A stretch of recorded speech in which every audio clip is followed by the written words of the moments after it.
In the weeks leading up to May 31st, Australia unveiled one of the toughest anti-smoking laws. The law outlaws brand imagery and promotional texts on packaging. It says product names should be in standard text and color. Australia's Minister for Health and Ageing, Nicola Roxon, says the bans will help reduce the number of smoking-related deaths each year. We are going to ensure that in Australia there are no remaining avenues for tobacco companies to market and promote their products, particularly to young people. Many other countries, including Belgium, Spain and China, have drawn up aggressive smoking bans. They are part of the trend against tobacco, with global tobacco use finally flattening and in some countries decreasing, according to the World Health Organization. WHO attributes this largely to the implementation of its Framework Convention on Tobacco Control, which most countries are signatories to. Measures against smoking like the one in Australia have been passed by governments acting within the parameters of the convention. Dr. Thomas Frieden, director of the US Centers for Disease Control and Prevention, believes government action can save about 100 million lives in the coming decades and more.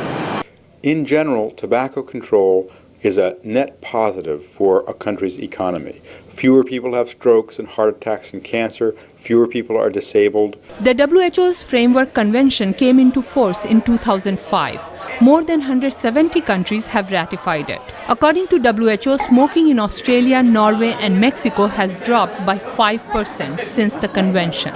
Results in Uruguay were even more dramatic. What works in tobacco control is very clear. Tobacco taxes, smoke-free environments, hard-hitting ads, and eliminating tobacco promotion and marketing. These four measures can make a huge difference. And a country like Uruguay, which implemented those, saw a 25% reduction in smoking in just 2 years. Experts agree more needs to be done. In China, for example, a new report by public health experts predicts that cigarette smoking will kill 3.5 million people in China each year for the next 2 decades, nearly 3 times the current number. Dr. Frieden. The sad fact is that about 100 million people in China who smoke today will die young from tobacco. So China is just beginning to wake up to the tremendous challenges that smoking places in society. This month, China's health ministry began to enforce a ban on smoking in public places. WHO says this year tobacco will kill nearly 6 million people worldwide, including more than 600,000 non-smokers who will die from second-hand smoke. Vidushi, Sinha, VOA News, Washington.